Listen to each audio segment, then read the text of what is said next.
Սյունիքի սահմանամերձ բնակավայրերում խնածախում, խծաբերդում այս 6 օրերի կրակոցները ուղղակիորեն պայմանավորված են Ալիևի եւ Նիկոլի միջև նոր էսկալացիա հրահրելու եւ նոր էսկալացիայով Հայաստանից հերթական զիջումները պոկելու համար։ Այնքան ամոթ է, Պապիկյան, դու ավելի լավ ես կատարում Ադրբեջանի պաշտպանության նախարարի պարտականությունները, քան անձամբ Զաքիր Հասանովը եւ ի պատասխան կրակոցների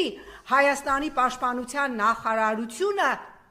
մի հատ հայտարարություն է տարածում, ասում է հա կրակոցներ կան, բայց դրանք մեր ուղղությամբ չեն, են սայլուտա պարադ են անում, գյուղացիները ասում են արոտավայր չենք կարողանում գնալ, որովհետև ուղղակիորեն կրակահերթերը մեր գլխի վրայով են անցնում, սրանք ավելի լավ են Ադրբեջանի հետույքը